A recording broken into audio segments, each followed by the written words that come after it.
Hey guys, Peter Cap here, and welcome to another episode of Peter's No Cap History. You guys all know the drill by now. This is a show where I combine my loves of fantasy and history to provide potential points of inspiration for aspiring fantasy artists, writers, and world builders. Now, this is going to be a little bit different, because this is going to be decidedly less about the fantasy side, although there is a little bit in this episode. This episode is going to be about what I'm calling the false dichotomy regarding the portrayal of historical stuff in media. This is a pet peeve that I've had for a while, and I know I'm not alone with this. There's this narrative that is still perpetuated by the likes of Ridley Scott, which is one of the reasons why I haven't seen the new Napoleon film, because I categorically reject the idea that he still kind of perpetuates. If you want to see something that is historically accurate, you should just watch a documentary instead. And this leads into a wider false dichotomy that in order to make stuff more visually entertaining for the screen, you have to take liberties. That you have to take liberties with the historical events,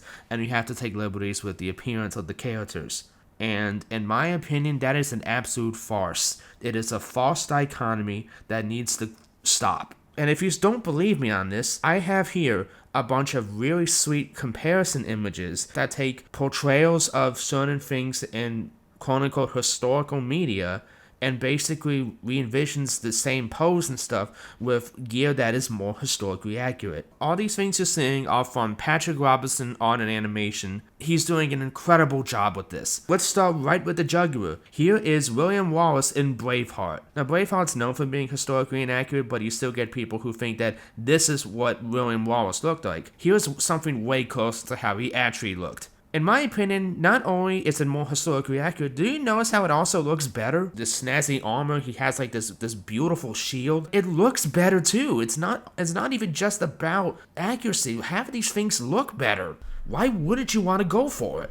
Here's another one from the Clive Owen King Arthur film. Again, another film that's kind of infamous for not being accurate, but still, like on the left, we have how the Anglo-Saxons looked in that film. By the way, Stellan Skarsgård was great in this. Even if he doesn't look accurate, his performance was great. And here's the more historically accurate version. Again, look at the color, look at the armor. Doesn't this look better? Seriously, which one would you rather see? Are you seriously gonna tell me you would rather see the one we got over this? Some of these I feel like it's almost an either or. Like here's one from something from Assassin's Creed Valhalla. Personally, I think both look good, but the historically accurate one really isn't so different from the one we got. This one is particularly much. This is from the Hollow Crown. Look at the difference.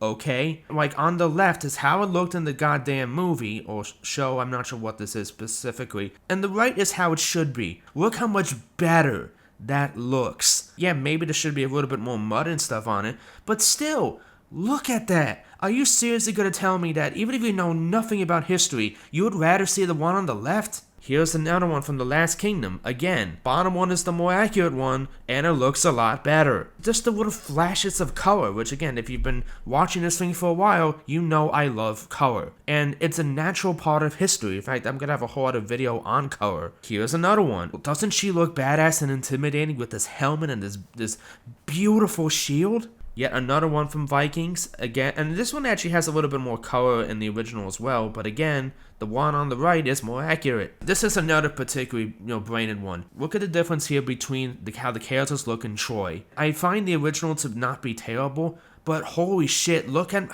how much better the more historically accurate version is.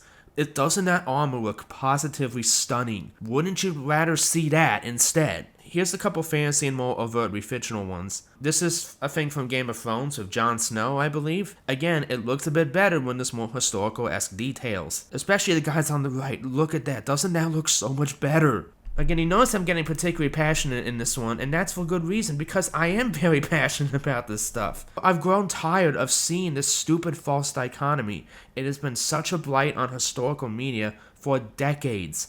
It's so stupid that one of the most accurate depictions of Henry V comes from a film from 40 years ago. Look at this. Doesn't this look so much better? While I give Marvel stuff a little bit more of a pass because that's like decades of a certain image, in case you wanted to see what a more historically accurate Thor would look like, here we go. He almost looks like red-headed Santa Claus.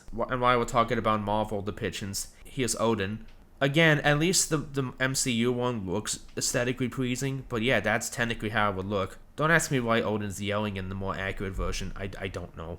A lot of these seem to be related to Viking stuff, and that's mainly because that's what this guy seems to focus on. There was a really good one for the Alexander the Great show, and I think there might be one for Cleopatra as well out there somewhere. I can't find those. Again, you'll see a similar thing, where the more historically accurate version would not only be, more historically accurate, it would also look better. I can't stress this enough. This idea of a dichotomy where you have to be either historically accurate or aesthetically and visually pleasing needs to die.